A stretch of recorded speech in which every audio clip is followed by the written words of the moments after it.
call the July 23rd, 2015 work session to order. Everybody had a chance to look over the agenda? A motion to accept? So moved. Second. All in favor? Okay. Mr. Peanut Davis, haven't seen you in a while. Would you like to give us our invocation I'll be tonight? glad to. Let's pray. Dear Lord, we just come to you tonight, Lord, we just thank you for this day. Lord, most of all, we come to you, we ask you to be with our school board members, Lord, with the decisions that they have to make for the upcoming year, Lord. Lord, we just ask you to bless every teacher, Lord, every bus driver, protect the drivers, Lord, with the kids as they travel back too. And Lord, we just ask you to be with our school system, that we'll have a great school system, Lord, and everything will come together like it should. In Jesus' name we ask, amen. Amen.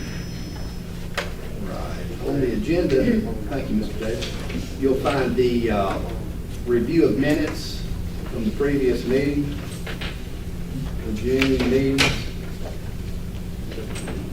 Any questions about the minutes?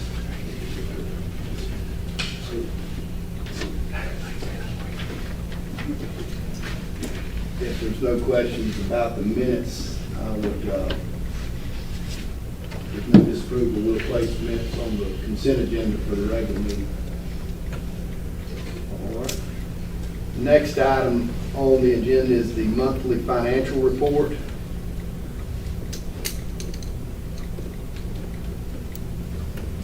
And you notice that says tentative.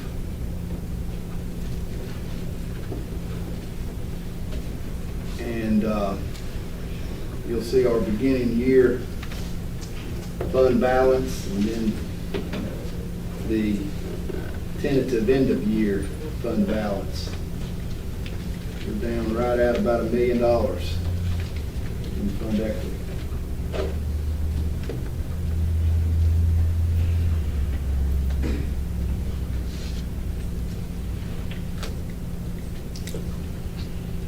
Any questions or about that?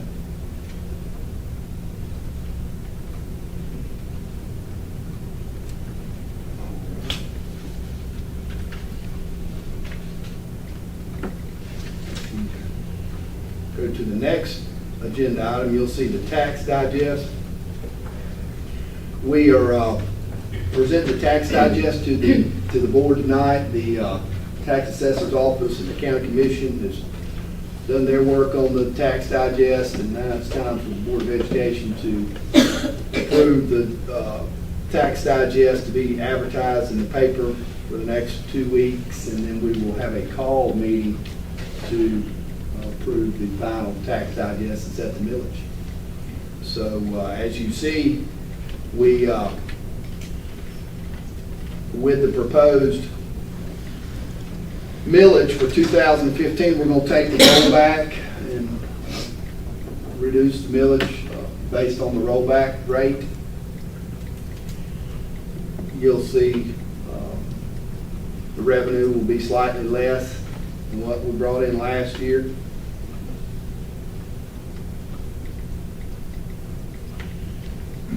Are there any questions about tax digest and the millage rate?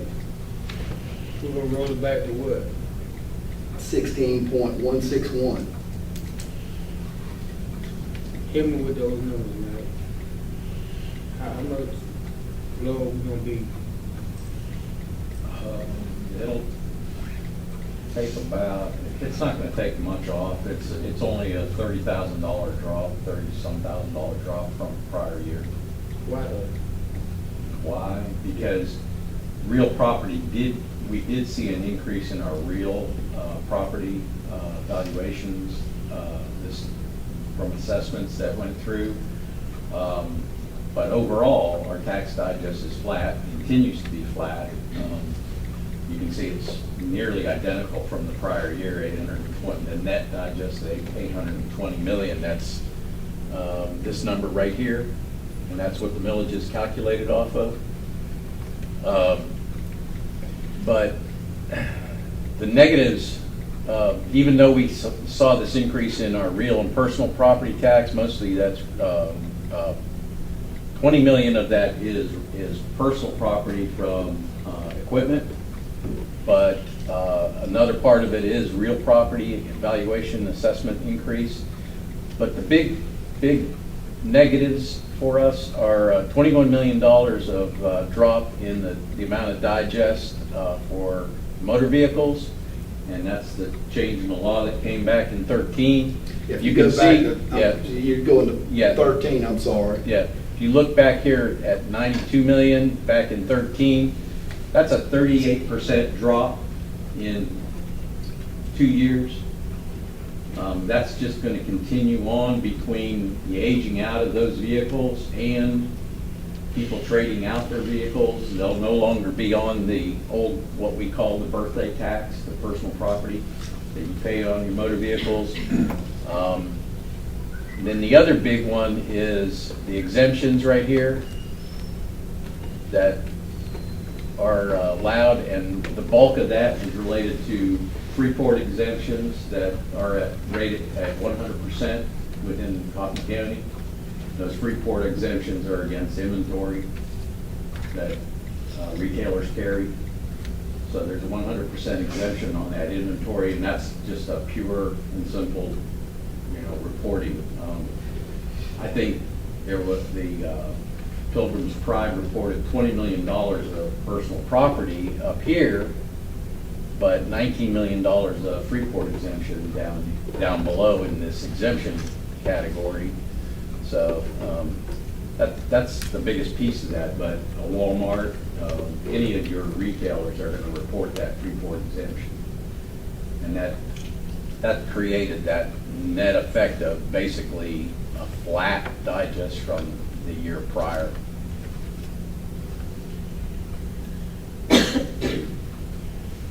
But even because of all that being said, because there was this increase up here, there was this growth, and that growth required the rollback. Otherwise, we would, for about $35,000, we would need to have 3 public hearings to leave it at the 16.203.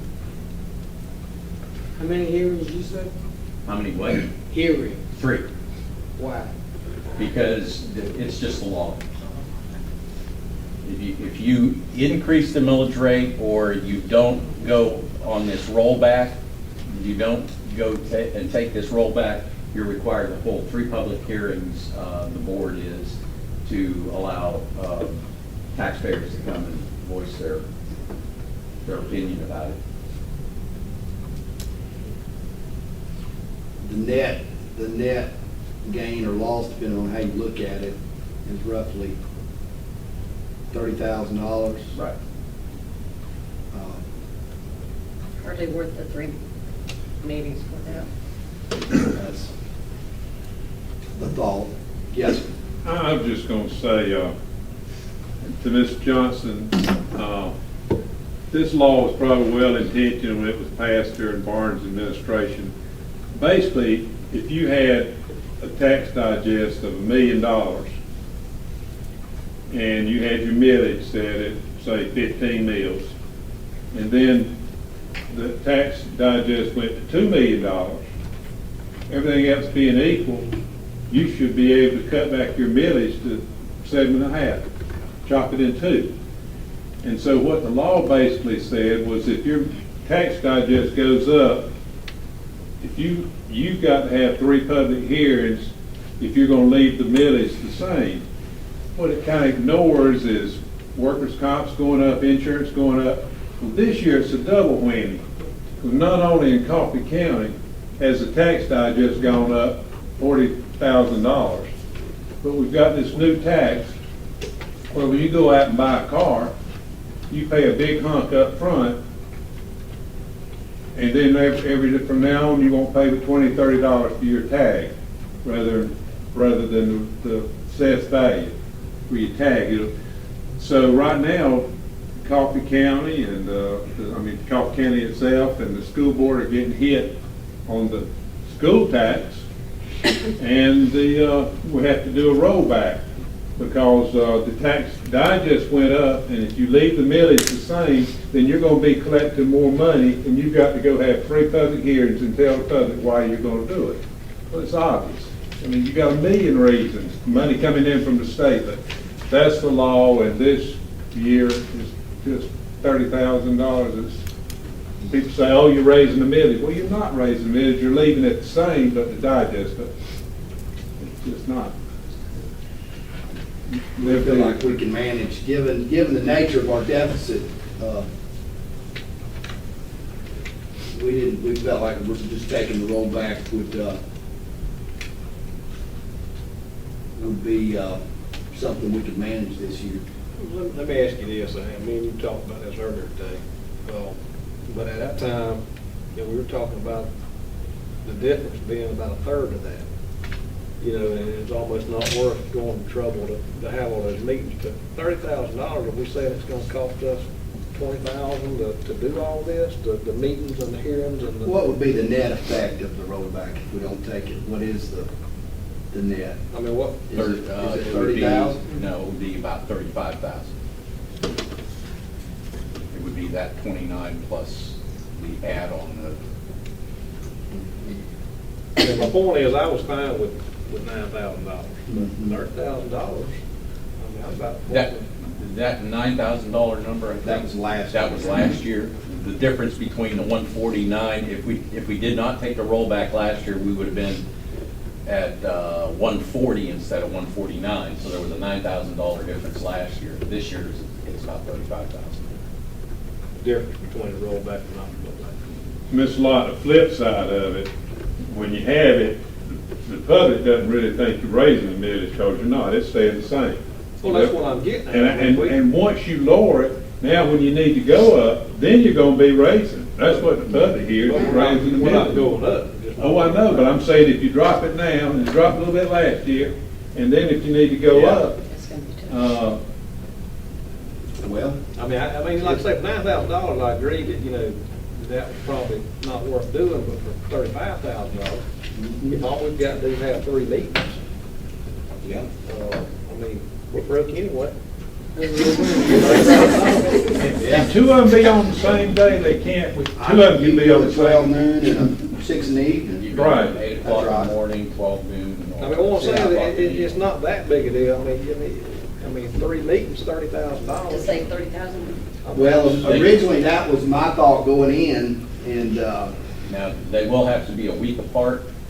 The one meeting and the other 2 meetings will have to be 7 days apart, and essentially what that's gonna do is that'll delay the county in terms of adopting their millage and our millage, whatever we end up with.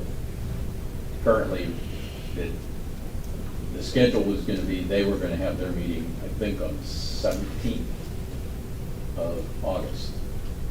They may have to delay that. But other than delaying it, it Yeah. really won't affect anything. Now, Well, and my whole deal is this, I'm not in favor of raising taxes. You don't want to raise taxes, but at the same time, we're broke, we can't afford to give any back either. You know, we gotta have what our millage is, we can't afford to give it back, is what I'm getting at. Don't want to raise it, but I don't want to roll it back either. We're gonna post a deficit this year of over $1 million, and then we're gonna say, well, we're gonna roll it back $30,000 on millage, well, that doesn't make any sense. Question, you doing this live? Yeah. As well? Yes. Can someone explain 10 to me? Because we're gonna have to borrow the money. it's a tax anticipation note. If you don't have the funds to operate or to make your payroll in a given month, you could do a short-term loan, and we can only borrow for up to 12 months. You have to have it paid off by the new year. So, but we're not in a position we're gonna have to do that. We look ahead to, usually November, December is where you have the concern, and we will be fine. Well, when you use those terms, the deficit, That kinda scary right there. I don't wanna be, That's right, and when we use the term deficit, we're not truly talking about, true deficit would be where we don't have any money and we're having to, we just don't have the money to operate. So we're not truly deficit, but we are certainly having to go into our fund balance, which is not what we want to have to be doing. question to you, Knight. The first of the year when everybody paid taxes, the first quarter, how much money we received? In December, we received a little over $6 million. That's usually paid right around December 1st. We get it within about the first week of December or so from the tax office. $5 million is doing good, wasn't it? Oh, yeah. Huh? Certainly, absolutely. So we need to consider about, let's not play with quicksand, because you might sink. We need to be proactive. Dr. Reeves. Mr. Harper? I got one more question, Mike. I'm sitting there looking at the numbers. Mhm. The .042 rollback, if I'm looking at it right, is actually on top of last year's .011. That's right. Is that correct? That's right. So we're taking the rollback on top of last year's rollback. Mhm. So if we don't stop this at some point, we continue rolling back. and rolling Well, back. I mean, it was like Dr. Lees and I were talking, when you go all the way back to 2011, we basically have done nothing with our millage for nearly 5 years. If we do nothing this year whatsoever. That was the last time we did an increase of 1 mil. But guess what, Mike? We not gonna miss with the taxes. Too many people watching. No, I'm fine with leaving the millage where it's at, Yeah. but we can't keep rolling back every year. I mean, I just realized that this was compounded on top of last year's rollback. Yeah, when you look at our 5-year history, I think we've done a pretty darn good job with keeping taxes where they're at, given the fact we just went through the roughest economic phase since the Great Depression. So our 5-year history looks pretty good. I understand too, Dr. Reeves. When you get ready to do what we talking about doing, you take a close look in that camera and sit down with Luke Roberts and explain it to the taxpayer. They don't understand what we're talking about. It's complicated to me. Mr. Johnson, you're having 3 meetings, and the millage is staying the same. What the school board's getting in this year is gonna be less because they didn't change the law on the cars. They lowered it coming in on personal property, and they left in the effect, the law applies to the real property, the tax digest. So you're not raising taxes if you left it, and I'm not advocating, I'm just explaining, it is complicated. It stated, the board raised as a 1 tax increase. The last time they did one on leaving the millage the same when the tax digest went up, nobody came to any to hear But it. we stacking on top of each other. What Adam's saying, and Ms. Lott's saying, is you're taking a little bit hit there, a little bit hit there. And then when you come back in the future and say, hey, we need to raise the millage to get back to where we were 2 or 3 years ago, because we take a little death by 1,000 cuts, then that's when people say, oh, you're raising the millage. That's right. That's when it's Anyway. green. They gonna say it anyway. See? We have 2 or 3 meetings, they gonna say it. It's actually going to stay where we've been, Yeah. Mr. Johnson. If we do the rollback, it will go down, and that's what we did last year. But if we hold it the same, it will, where it says 16.214 in 2011, it stayed the same 2012, 2014, and then it dropped down in 2014, and proposed is to drop it down again. We're going down, we're not going up. I know, I understand, but who gonna tell the public what we doing? And I'm all for taking the rollback if we're paying our bills. Yeah. But we're not. I mean, we're placing a deficit, and then we're, that's And my problem. I'll explain it, whatever's the pleasure of the board, we'll prepare a statement, and I'll stand at the podium and look straight in the camera and have an explanation for whatever we do. You do that, that's fine You know, with me. We've considered, actually, we've talked about both. Holding steady, leaving it alone, not rolling it back, and then we've kind of gone to taking the rollback, but it really, at this point, is the pleasure of the board. If we leave it alone, we're not raising taxes.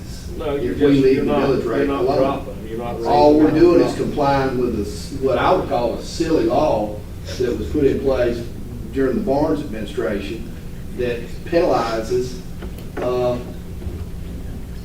leaving it the same. And the only penalty is having to have the 3 hearings.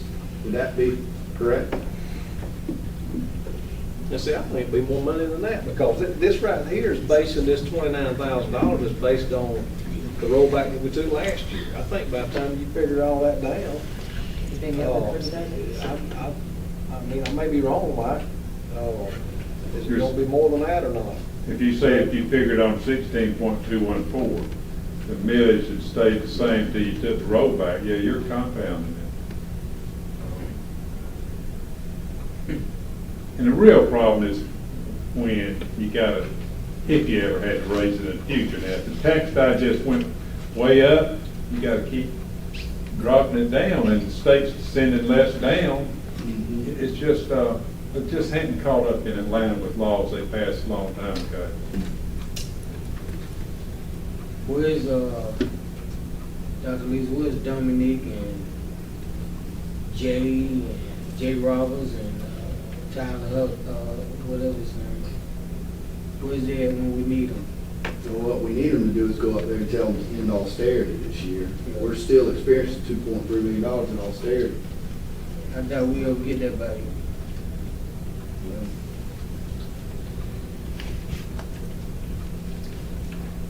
So if we take the rollback, we're gonna net lose around $35,000. And if we have If we 3 leave it hearings, alone, then we can leave it at 16.203, You'll have to pick up. and we'll schedule 3 hearings in the next 2 weeks. If we leave it at the 16,203, we'll pick up $4,940 plus.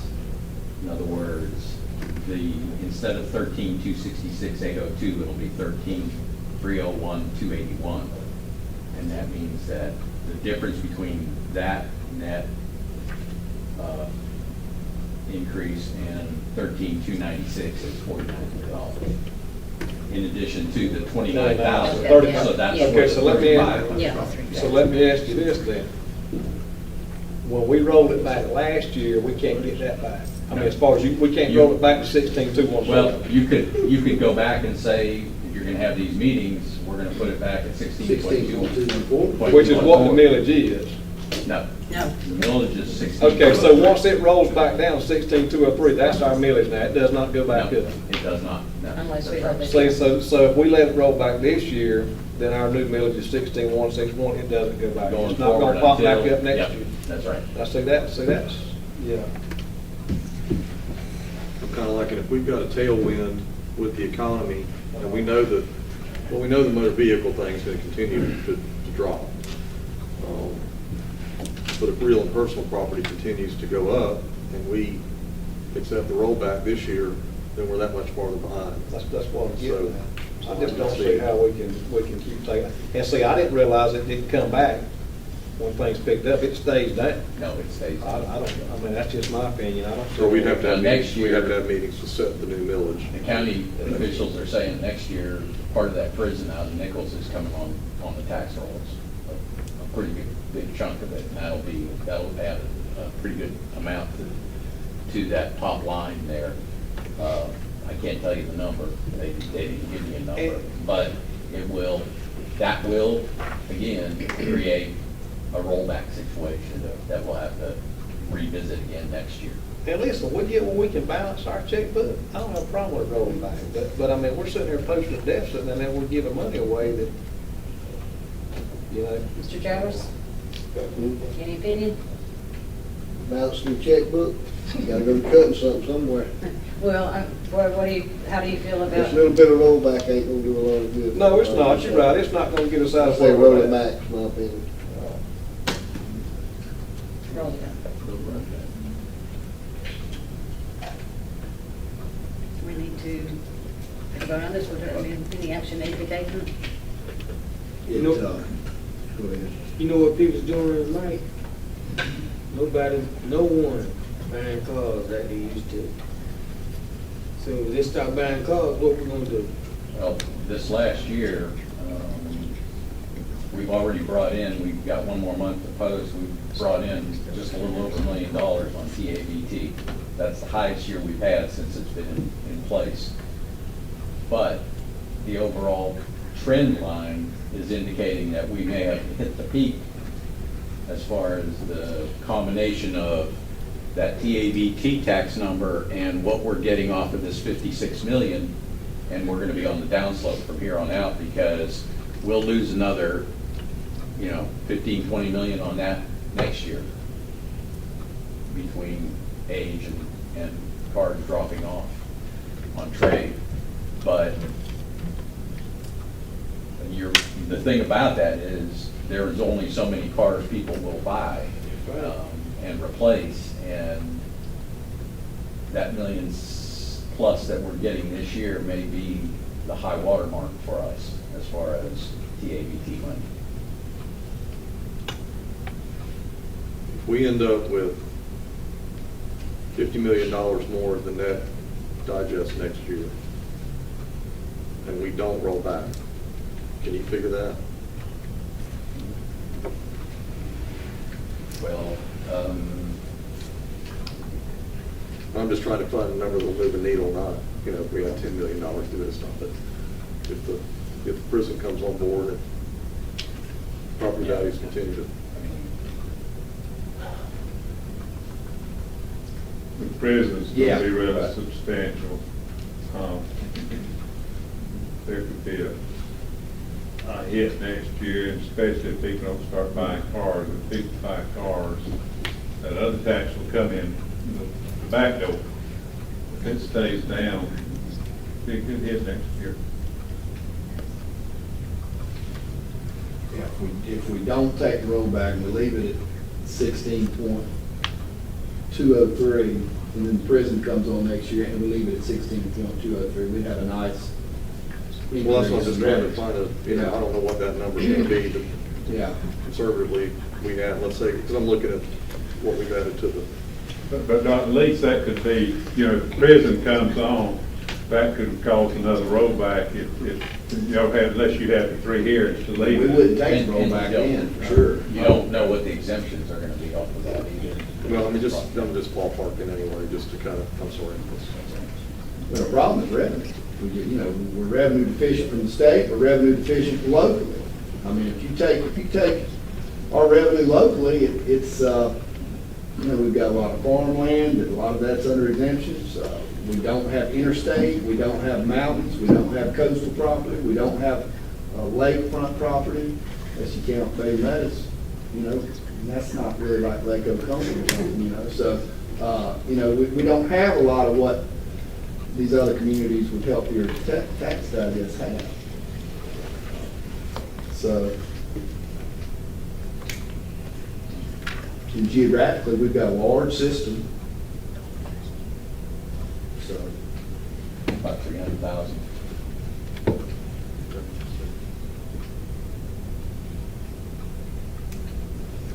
Be safe, my opinion is a rule. 10. I'm telling you, man. 10. but then you're paying interest I wouldn't care. on the money involved. The Marine promised all us can die. But we had that money in the bank, and Miss Clayton handled it for now. They could. I went back and looked up, I just pulled up 2012 work session from June, and the fiscal year 2008 in fund equity was $4,499,000. 2009 was 3.1 million. 2010 was 4.3. Then 2011 was 8. That was with the furlough days. But we've been here before. Oh, yeah. I mean, I'm showing the fund equity got down to $290,000 one month, October of fiscal year 2010. In 2011, we were looking at a $4.6 million deficit budget, so we can manage it. The question is, do we leave the millage where it's at, or do we take the rollback? This was prepared for us by the county based No, on. I did Right, this. right. They just sent me the rollback form, which is a different, slightly different calculation. But we have to show this, this is what has to be put in the paper and advertised for the 2-week period before we have the actual meeting to adopt. the So we can millage rate. simply change it if we want, Yep. if we want to not take the rollback. That's right. And advertise without the rollback. Mhm. So it's really the pleasure of the board. You wanna do a straw vote, Ms. Wilson? Well, would we, so you're saying we'd stay at 16.203, but we're not talking about going back to 16.214, just the 16.203. If you're gonna have to have the 3 hearings, that's something to consider to put 16.214. Well, You're not really raising the millage, It's where it was. you're not taking the rollback, you're just putting where it was at. That's why, that's kind of my thing, if we're not gonna take a rollback, then we need to get to where we were. And I'm kind of in the middle with it. I don't know that we go back, back past what we've already done but try to catch that tailwind that if we are adding real personal property revenue, or at least value, and I know we can't forecast everything, but if there's a tailwind in the economy, then if we roll back, we just kind of miss out on that a little bit. Yeah. And I don't, not rolling back isn't increasing, it's just not rolling back, so. Yeah, it's a would it be a non-action? Not rolling back, we're just leaving it alone. Accepting the rollback is an action. Well, that's what I'm saying, we're not Yeah. raising anything, we're Yeah. just not taking a rollback. But because the valuations increase on the real property and personal property on that line 1 up above, it's considered a tax increase according to the law, and you have to have 3 hearings. You don't take the rollback.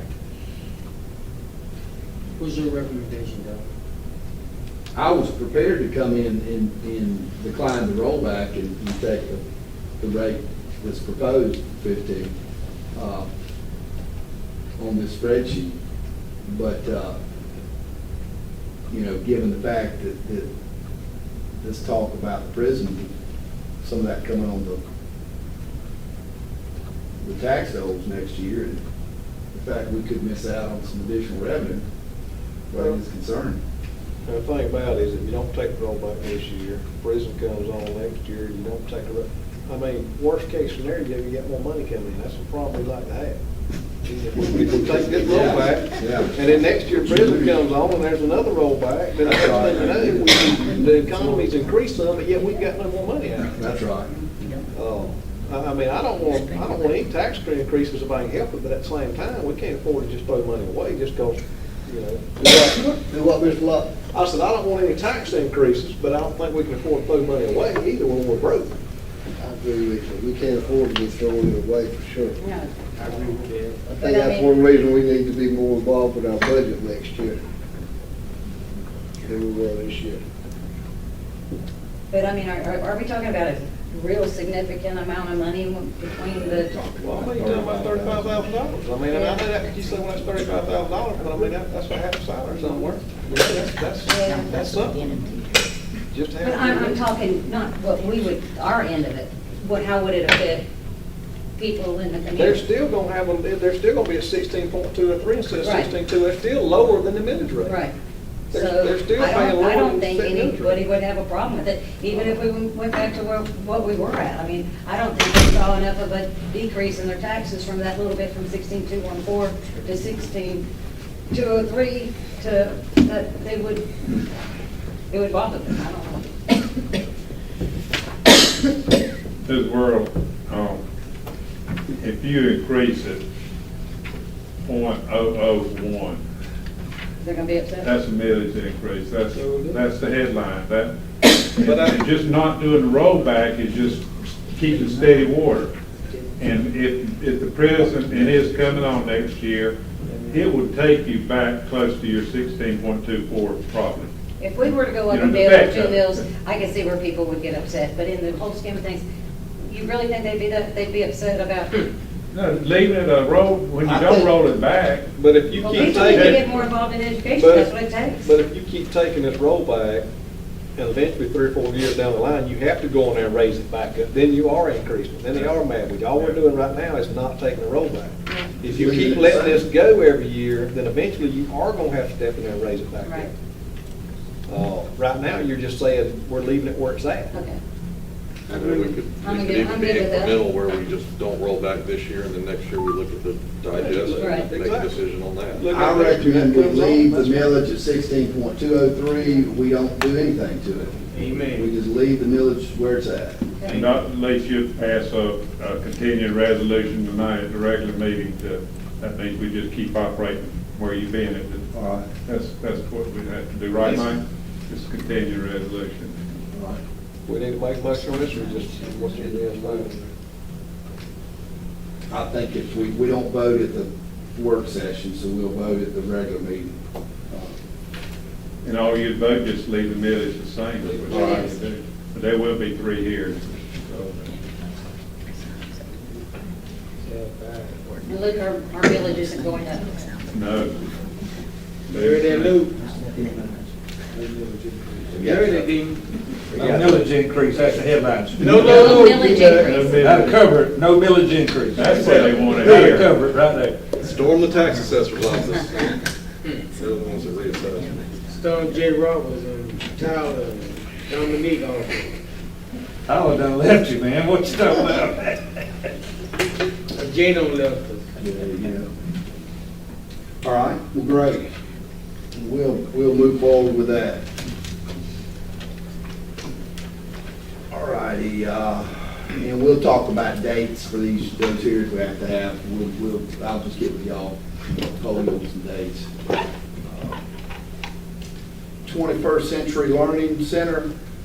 Earlier this week, we received a letter, or last week, we received letters of notification that we are going to continue the 21st Century Learning Center grant. We were awarded $349,863 for this coming school year to operate the 21st Century Learning Center at the Boys and Girls Club. And I do need the board to approve us receiving this grant.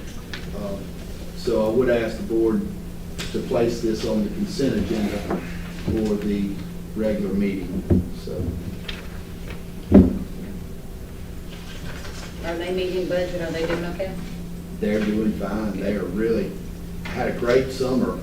A lot of programming this summer. Been a fantastic program. They celebrated their 1-year anniversary last week. They had a speaker come in and speak to the children, so it's really been good for children. Ms. Hodge, you have anything to add to that? Benny Blades was the speaker that came in and spoke with the students and staff. They had excellent turnout for the summer programming and look forward to getting started back up in the fall. Good. And once again, thank you, Ms. Hodge, for your work on this grant. It's been a lot of extra work, and Bernie too. Thank you. And Tracy, if she was here in finance. Seamless Summer Meal Program. We've got tonight here with us Ms. Donna Henley, who is our new nutrition director. She's been on board now for a little over a month. Ms. Henley, if you would come forward and introduce yourself and tell about the Summer Seamless Food Program. I have a brief little handout for you.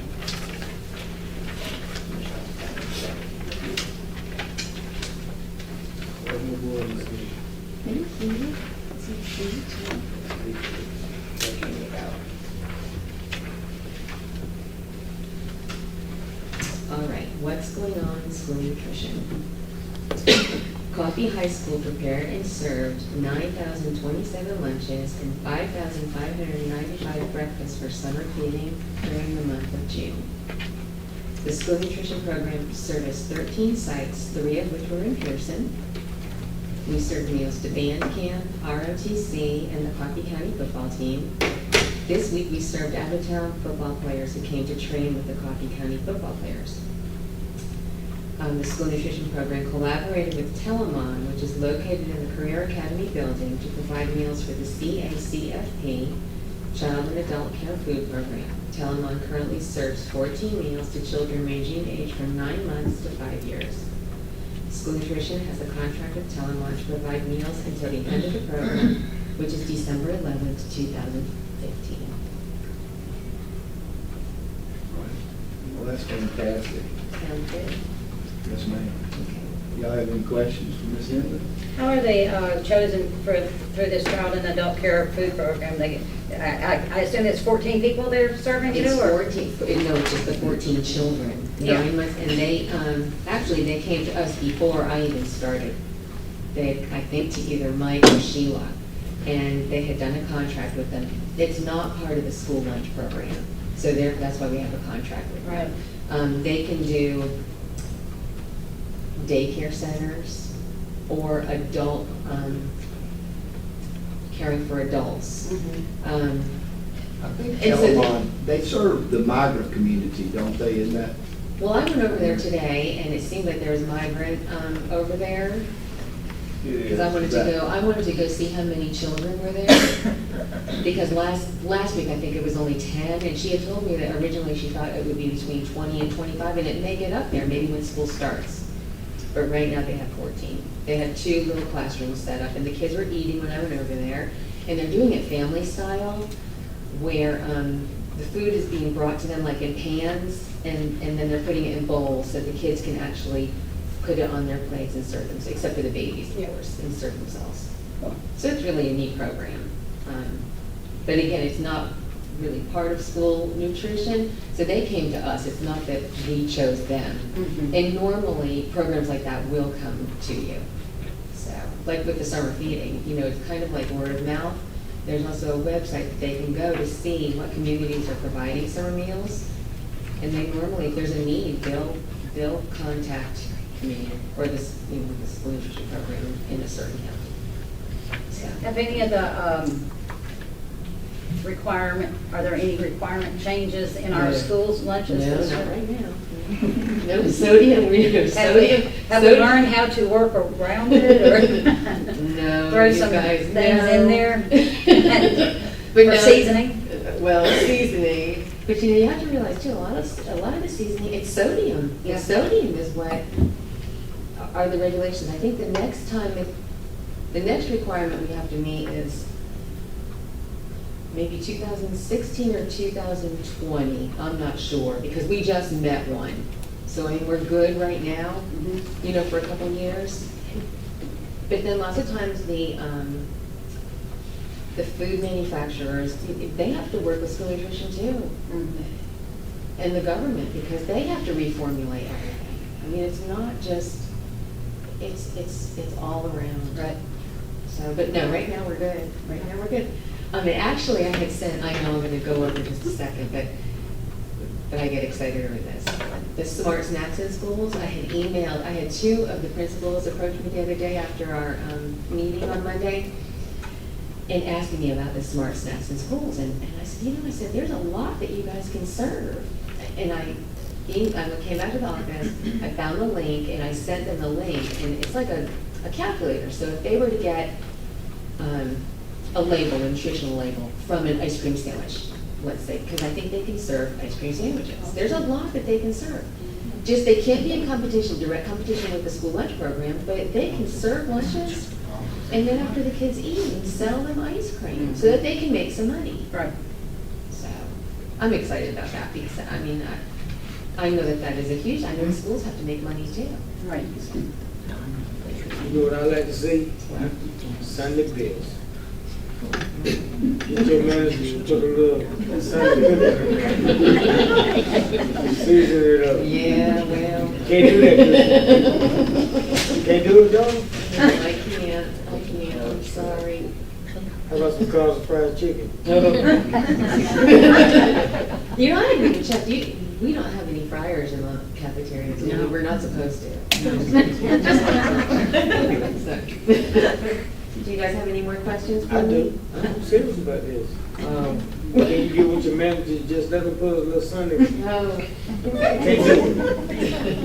We don't have to pay for our school lunch program right now, Mr. Johnson. Well, that's what I was We will. gonna say, if you guys wanna lose the school lunch program, then, but right now, I mean. We know when they coming, right? It should be for another 3 years. But still, no, they go back and they look at your records. But they don't know about the Sunday They best. do. Your records the same. You got to save the phone for 3 We do. years? We can stay them actually for 7 I'm years. talking about food. Oh, no, we can save the food for a week. Okay. Just a week.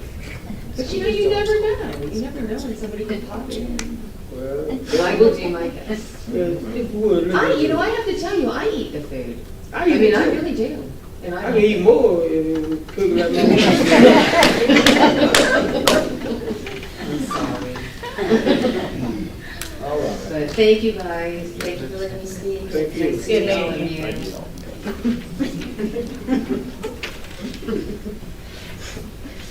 you. Last month, meeting, we had a small discussion about the school nursing program. It was mentioned, and I wanted to get back with the board on discussions with Miss Kathy Cole, who's here with us, and the things that we talked about. Ms. Cole, do you want to come up and say anything to the board about what we've discussed? I can tell them what we've discussed. Yes, ma'am.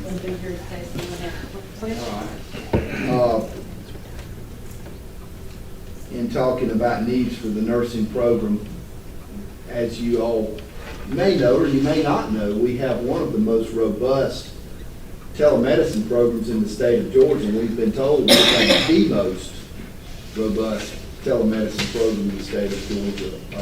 We were fortunate to receive a grant 3 years ago to install the equipment in all of our schools, and that grant expired in June or July, so we don't have the funding for the position that we had under the grant anymore. We had a position that was filled by a nurse who helped Kathy manage the telemedicine program. So we're trying to come up with a viable, sustainable plan for continuing that support for telemedicine, as well as continued support for the nursing program in general. And what we've talked about is, in meeting with Kathy, is what she would like is a full nurse for the Career Academy and Alternative that serves the Career Academy and Alternative School, and then that person could help her with telemedicine. And then she would serve as the director of nursing as well as coordinating telemedicine also. Is this a licensed RN or LPN or an LPN? LPN. Currently, at that site, I had a sub-nurse working 3 days a week, and we had a coordinator as well. But she's actually resigned, but she was an RN, so, we were paying that salary, the RN salary. I told Dr. Lisa, I didn't see that it would be a big, being that it was moving an LPN to that location. The salary would be a little bit off, but not as much. It'd just be a little minor. Well, I wouldn't want to say minor, but it is an increase. And then we would replace the person at the other site as well. There's a lot to the telemedicine piece of this. There's a lot of scheduling, and the nurses are so busy in the clinics. They do what they can do, but they also need assistance with keeping up the appointments. We see a lot of specialty appointments from Children's Healthcare of Atlanta and other specialists. These appointments are our neediest children. This prevents them from, if we do those visits here, it keeps them from having to travel to Atlanta, missing school. Just the burden on the parent of having to travel that far and also, spend the night and whatever, but it's just the continuity of care for those kids is good. And a lot of those students take medications that if they miss a visit or they miss that appointment, these are specialists, so it takes a while to get those appointments rescheduled.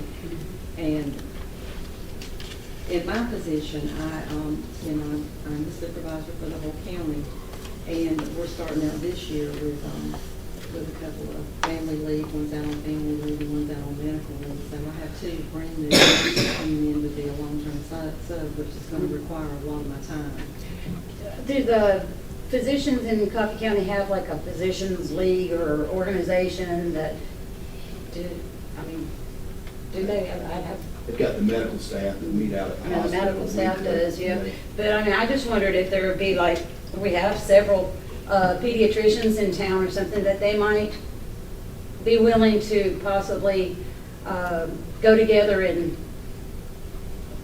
possibly pay for a person. I mean, in reality, unfortunately, what they're being paid is not really what they could be making, let's just put it that way. That it might take some of the burden off of their offices, I mean, they might see it that way, and as a need, as a good thing for our school system, which it has proven to be. But I just wonder if anyone was approached. There are some really giving physicians in our community that do a lot of things like that. I just wonder, it's something that you could, I know as a teacher, you learn how to beg, borrow, and steal from whoever. I mean, but I mean, there are good people out there that possibly might want to help. The hospital has made a commitment to the community to place a physician's assistant or nurse practitioner at one of our locations. We've been talking about what location is the best, and originally we identified the middle schools where they would place this mid-level, this was a nurse practitioner or a physician's assistant. So the hospital is committed to us to do that. It's not happened yet. They're in the process of selecting the individual who will work there. We're in the process of trying to identify the space where we can set this additional health center up at the middle school. So that's our challenge out there, is really space. And so that is going to come to fruition. And so the hospital, and my point with that, is making a contribution to the district to help build better community. Right, and I know the hospitals, when we just went out there the other day, I mean, their budget is like our budget, everybody's tight, but physicians aren't as tight as possibly the hospital would be, you know what I'm saying? I don't know, I think more so than you think. Really? Because we've been negotiating with physicians for quite a while. Do we file Medicaid? Not for telemedicine unless that piece is available, but they have not opened the port for us to do the telemedicine billing at this point. That is, they've been talking about that for I guess 3 years now. It's been out. The policy's actually there, but Medicaid is not. They have not opened that port for us to be able to bill for it. What would it take to open it? That's been an ongoing thing with the powers that be to get that to happen. Do you have to have like a doctor's name that you work under or something for the billing with that? With the It Medicaid? actually says in the policy that school systems, a nurse can actually bill for a visit. It's a site visit. We're not billing, of course, nothing like what a physician bills for. It's like $20 per visit Right. for the site if they have Medicaid. So if we decide to file, you think that'll take care of the nurse that you need? If everyone, it's still relatively young. Even though we got this HRSA grant 3 years ago, we actually didn't start seeing patients with telemedicine until March of last year, not this past year, but the year before. So you just had a few months at the end of the year, and then you had this whole year. And, families and our main holdback has been the packet. It's a packet. It's a physician's packet, like you go to a doctor's office, you fill it out.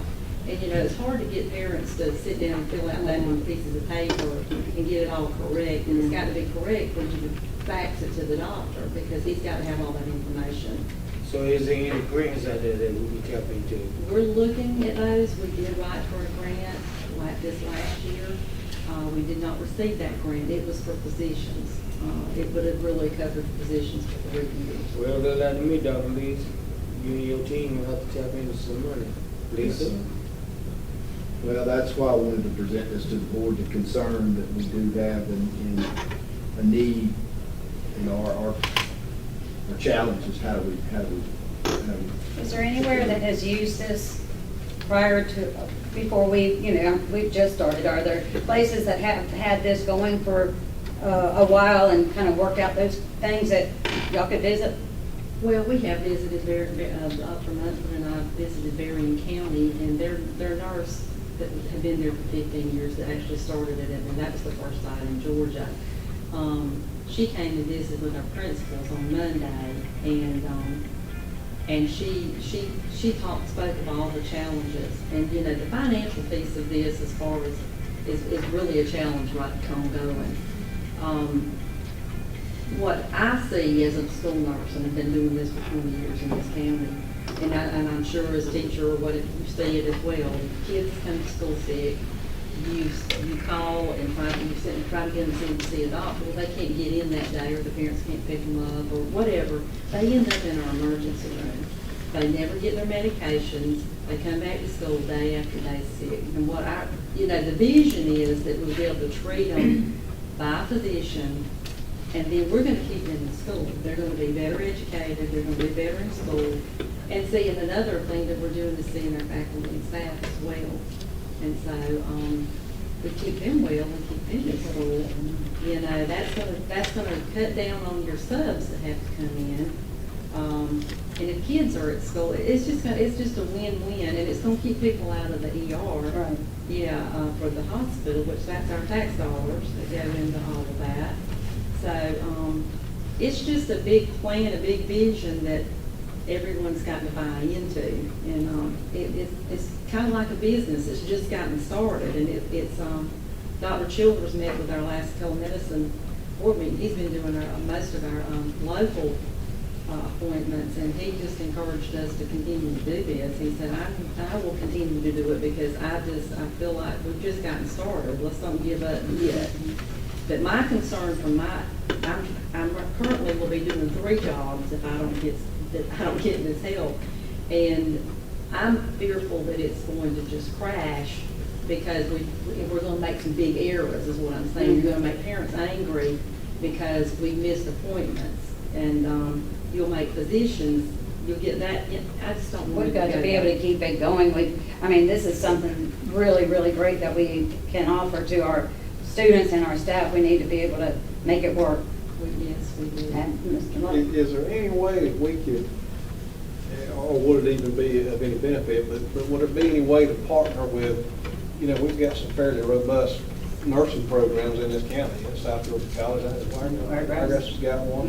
Yeah. Is there any way to try to partner with them to maybe alleviate some of this, to maybe where, you know, they can help us with some stuff in the schools, and then we, you know. They've got to have somebody that's already licensed. But what I'm saying, like with telemedicine stuff, I mean, if you know, the woman that's leading the class, maybe she gets in there and does some of that stuff and shows her student. I mean, what I'm saying is there any way that we can utilize any of that, or is that not going to help? So you got the HIPAA law there. You got confidentiality, and whoever's doing this coordinating position just has to know. You have to be very good at what you're doing. You have to know what's going on, and you have to be able to juggle it all. And this coordinator, this person, and myself will be. I have to go sub at other campuses at times too. So, but I'll also be the person that goes out when the nurses are having a problem. If they're overwhelmed and they've got an appointment coming up, I can go to that site and help them. This other nurse will be doing the same thing. And I believe between the two of us, we could keep all the appointments going and meet the needs of the people at this site over here. But you can't be everywhere. I can't be. I'm only one person. I can't be in every place and doing all of it myself. So- we can. So just so I can understand, we have had a 3-day-a-week RN at Alternative career. this campus.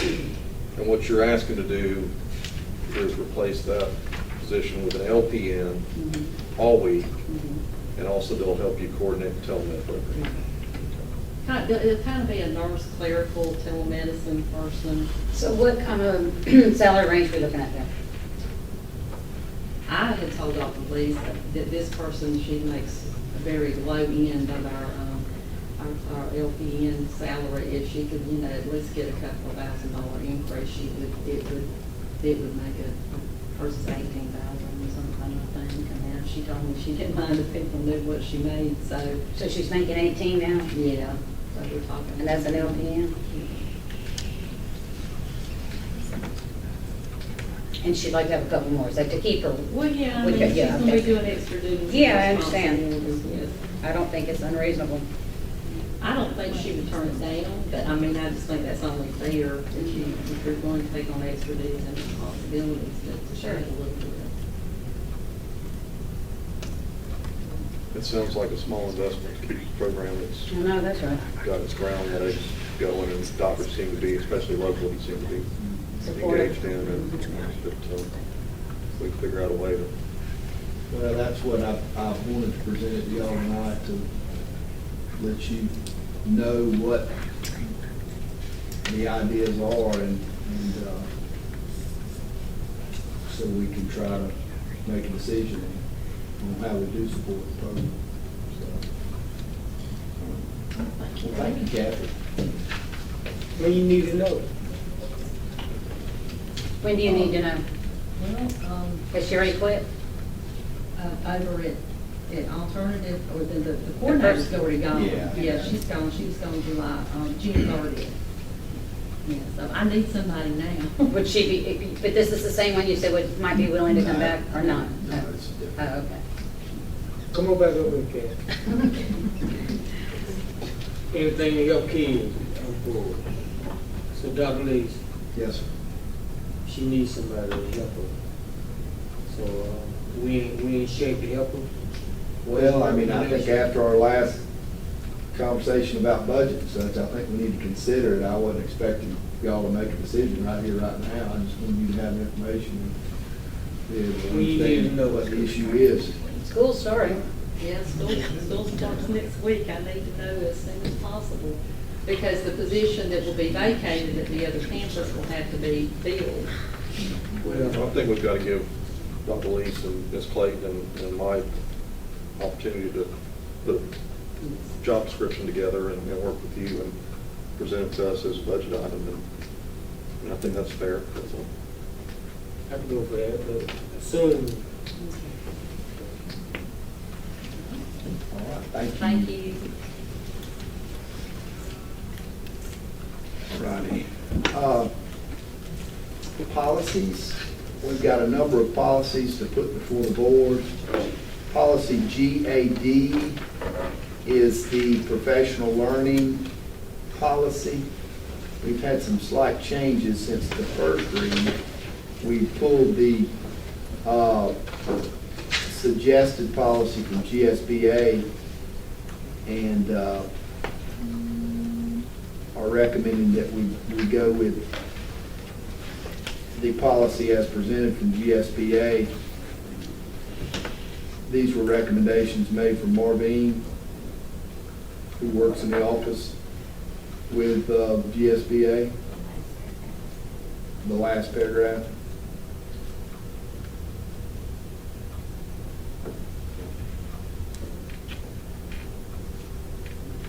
And this has been sitting on the table for the last 30 days, so we're asking the board to approve this policy. Has it changed anything? I mean, is it any different than what Garrett read before? It, you see what's been marked out up here.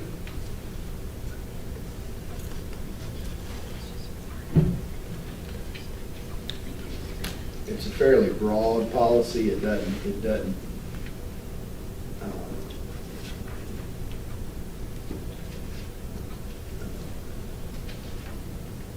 doesn't necessarily state exactly who is going to do what as much as it does. It gives us a policy that covers us legally. Does it say in there how many hours have to be, No, ma'am. is there a certain amount of professional learning? No, No. ma'am.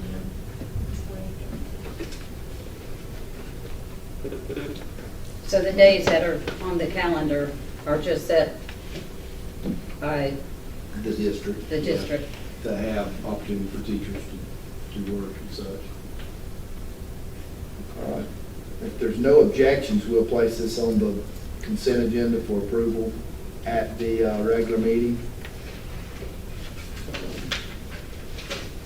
Policy IHD is the honor rolls policy. We discussed this at our previous, I think we discussed it at our retreat, and then we discussed it at the last meeting. And we're back tonight with some high school staff here to present this policy revision. If you click on the policy, Dr. Newell, and bring it up, we've arrived at leaving the policy as it is, meaning the current point systems for ranking the students would stay the same. The current system for selecting the vowel and style would stay the same. And we've added, under 4, we added A. And A reads, beginning with the class of 2019 and thereafter, for the purpose of determining class rank, students taking courses designated as honors, advanced placement, and/or dual enrollment will receive ranking points. Ranking points will not reflect an individual course grades. They're added to the overall honor GPA for ranking purposes only. Additional points will be awarded for up to 4 qualifying courses selected in each content area. 1 ranking point will be awarded for each honors course and/or dual enrollment course completed satisfactory. 2 ranking points will be awarded for each advanced placement course completed satisfactory. Overall honor average plus ranking points awarded equal ranking status. So that will put a limit on how many ranking points can be earned. Is that correct? Yes. And that is done in the sentence that reads, additional points will be awarded for up to 4 qualifying courses selected in each content area. So this would not affect our students who are moving to 10th grade, 11th grade, or 12th grade. This would only affect those students who are coming into the high school or to the 9th grade academy next month. And we're asking the board to go ahead and approve this so that when those 9th graders step on the campus, they can be told about the changes to the policy. Are there any questions, concerns? Okay, so that's going to give entering freshmen the opportunity to start with this fresh, as we did. That's asked right. about But it'll last time. put a limit on the, so And then everyone will the basically have child an who wants to equal. stay in band, but is one of our top students, would still have an opportunity to possibly be Val or Sal, because they're not just going to rack up as many additional courses as they can. So this will kind of put in and create a level playing field for all the students. So if at some point we move back to 7-period day, that would kind of take care of that problem, wouldn't it? Well, they would still have some open elective classes where they could Right. take some additional electives. Can we get maybe some input from Dr. Cummings and his staff on their feelings about this? So you bought reinforcements on both Always, sides. always been a team. Super He has always been troopers. one. Super troopers are here. The program, not the program, but the policy, just a slight amendment. So I, like Dr. Lisa's already expressed, I think this kind of levels it out for everyone. Because presently, we got students who are not only involved in certain extracurricular activities where they don't have room in their schedule during the day. That could be band, that could be FFA, that could be ROTC, that could be an athlete. You know, I feel at this point now, and, you know, our group, our team feels that this way, students who were well-rounded and, you know, wants to participate in extracurricular activities now are on a level playing field. If not, those students who are not participating in extracurricular activities would have an opportunity to take more classes and pile up their ranking points. And so that way, if a student didn't have to make a choice, which is some may think that's a good thing, but in our way of thinking, I think the more we can open up to everybody, extracurricular individuals, as well as those students that are just, obviously, just the academic track, just a level playing field. And again, this will be implemented in for this year's incoming class, graduating 2019. It'll be the same for everybody. And because presently, you know, students have to make a choice. If I'm going to be in band or FFA, I don't have that opportunity because being in those classes is part of what I'm trying to do. And so that's kind of the thinking behind it. Not trying to shut anybody out. Really, in my mind, in our mind, it really opens up more opportunities for all the students.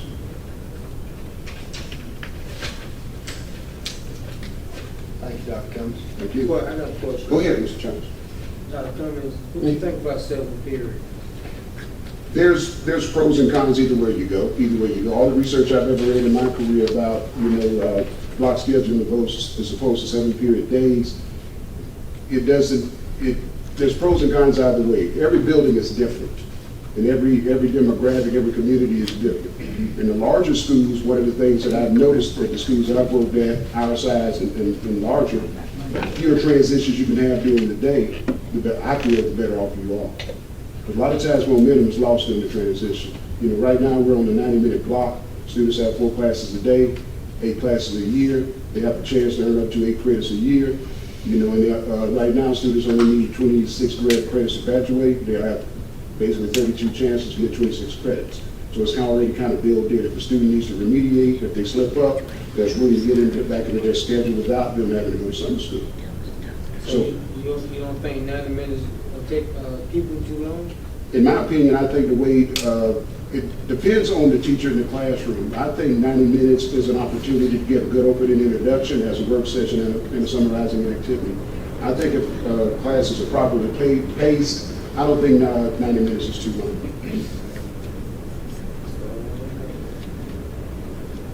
Any other questions? Yeah, has anybody seen Toto fly by? It's getting it out there. Don't need to get them. Thank you. Thank you. Thank you, Dr. Cummings. If it's, the board is comfortable with this policy, we'll place it on the consent agenda for approval at the regular meeting.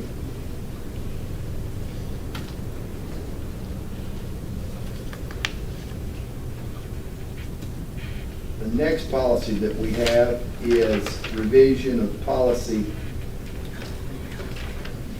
JCDAG, bullying. Can I ask one quick question? Yes, sir. Going back to the policy, and I know we had concerns the last meeting about how many opportunities a student may have, and I know we were talking about here, limited to 4. Let's just say, for argument's sake, you do have a student that does want to heavily invest in the academic side of the points. Would the policy need to be adjusted to allow them to drop, say they took 8 classes or 10 classes of either the online sort or the kind of situation we've had this past year? Would consideration be given to the highest grade? Is that right, Ms. Dorsey?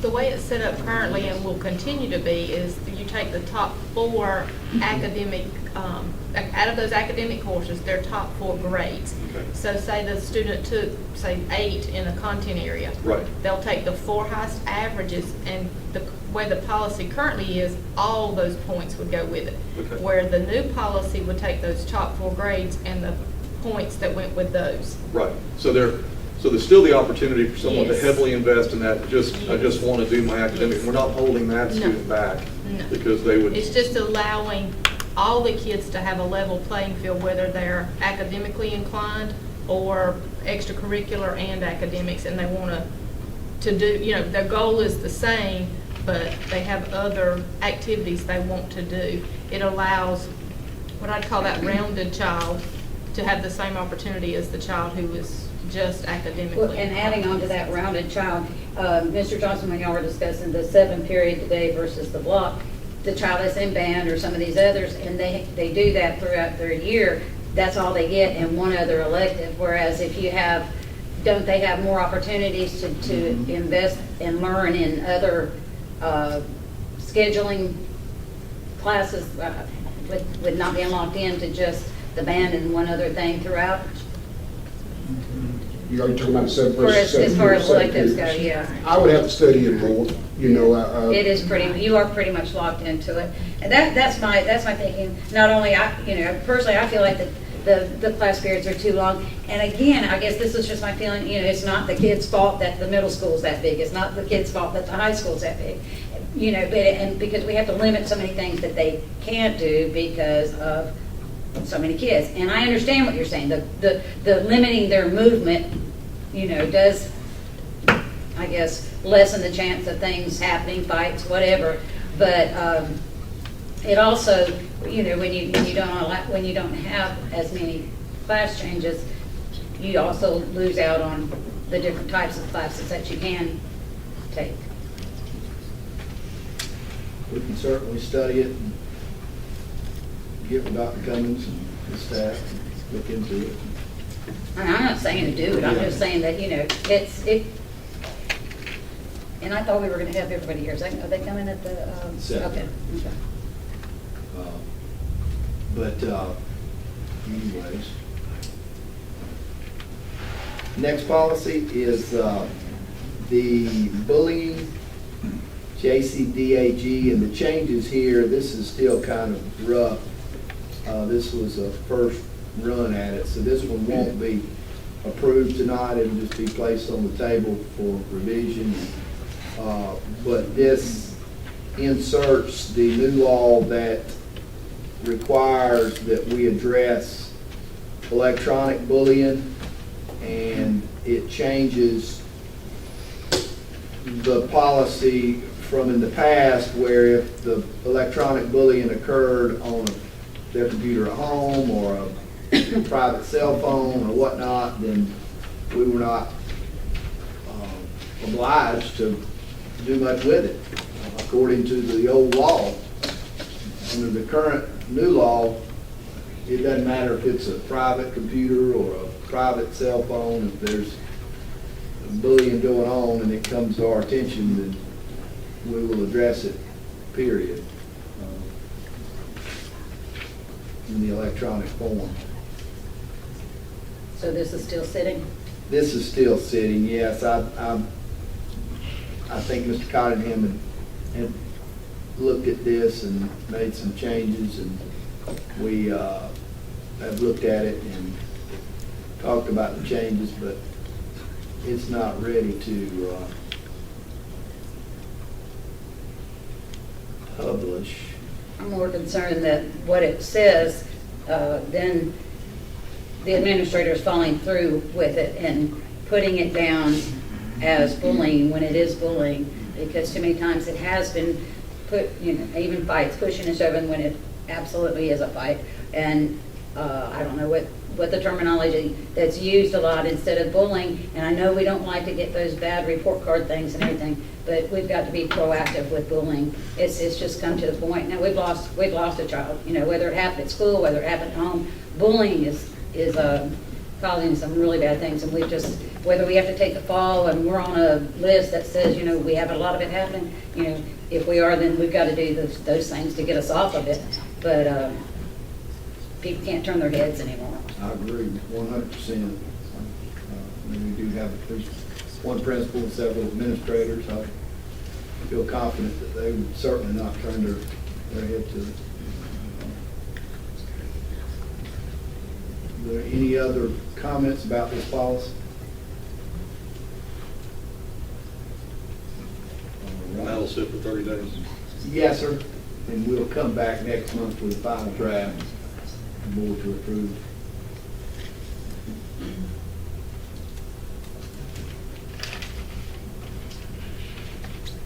JGCD medication will be reviewed. This policy also, I'm asking for a first read. I met with Kathy yesterday and we went over this policy. We took the GSBA policy that's recommended. It's in yellow there. We inserted that. And, but there's some changes that we want to make. And you'll notice in this policy, as presented for the sample from GSBA, it says that somewhere in here it says that the student may take the medication into the school. Our current policy only allows a parent or guardian to take the medicine into the school. So we feel like it should reflect what we currently do, since we have our people trained at this point that only parent or guardian can bring it in, that we continue that practice through our policy. So we will make those slight changes. Was there any other concerning changes that we will make to this before it's finally approved, Kathy? Just mainly that. I mean, we've trained our people in this county to not have children bring medicine in. And we do not dispense medicine. That medicine is brought in. We always contact the parent and come fill out the paperwork. And as we all know, children, you can give them a bottle of medicine, but that doesn't mean that medicine will get to school.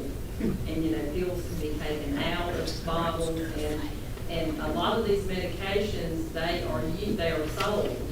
They can sell these medications and make money off of them, and they'll share them and stuff. So that really, you're not going to stop that, but you will.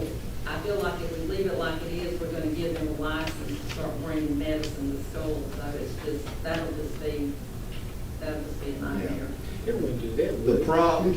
The prompt for changing this policy is the last paragraph there. Nurses or other school employees are authorized to administer auto-injectable epinephrine. It goes into the respiratory distress student and giving them the albuterol. So that's the purpose of amending this policy. Does this policy also allow the kids that's got inhalers to have them in a book bag? It does. Because before they hadn't been able to do that, have they? There was a policy change a couple of years ago that allowed it. Yes. So this now allows us to stock albuterol and to keep it in stock. So that's the major change with this, that we can keep it. The only change to that is it requires us to train. We have the epinephrine law has been around for several years, that they can carry those and that we can stock epinephrine.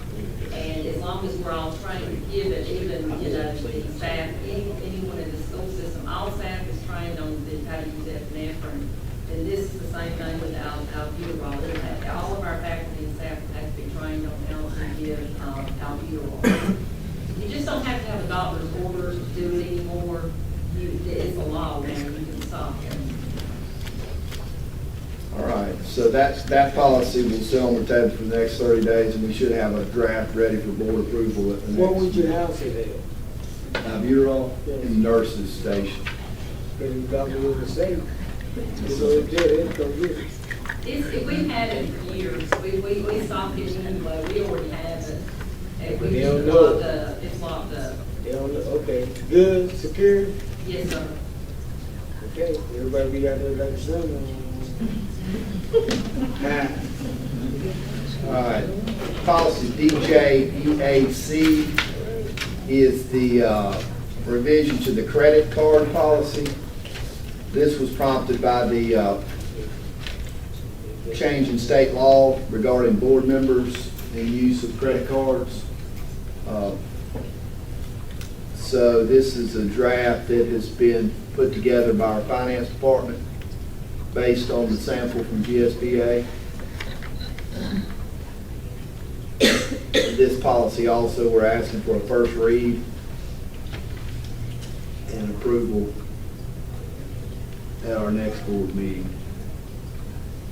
Explain that. New state law is said that board members are elected officials, not just board, but elected officials cannot carry a credit card unless there's official board action or I guess, county commission action or whatever that authorizes them to take it for a specific purpose, say a specific trip, that they can take it on. But other than that, there has to be action each time that the elected official is going to be allowed to use it. Is that the gist of it? I'd say there were some county officials, commissioners, in other counties that were using credit cards for their personal expenses. And so now they passed a new law that says they can't use that credit card, school board, city, county, unless it's for, items that are directly related to their services and items that directly relate to their being a school board member or county commissioner. You can't go out there and put your own personal expenses on it, and you got to adopt a new policy. And so, We don't do that, do we? no, y'all have, but y'all got to adopt a new Well, policy. we got to adopt the I'm policy. just saying those too many Yeah. seniors, we don't do that. Exactly. These people are Our going to be board that do indicted. that, they don't have credit cards. Thank you. But we do have to adopt this policy to be in compliance. And others said it's going to be a felony from now on if they do it. So they're trying to put some teeth in something that should have never been. No, y'all wouldn't ever thought about doing it, That's What's right. up? All right. Is there any audience participation? I don't see anybody. Oh, what? So if there's no audience participation, I would ask the board that we move to an executive session to deliberate upon the appointment, employment, compensation, hire and disciplinary action or dismissal or periodic evaluation or rating of a public officer or employee, to discuss the superintendent's evaluation, and to discuss or vote to authorize negotiations to purchase, dispose of, or lease property, authorize ordering an appraisal, or entering into a real estate acquisition or disposal, to discuss real estate.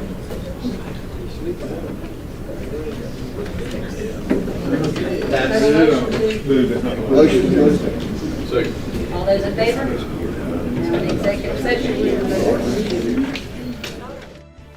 Move we exit executive session.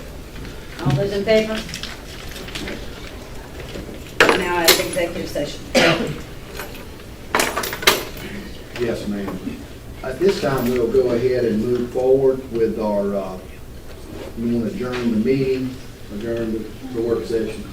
We're out of executive session. We're adjourned. Adjourn. All right.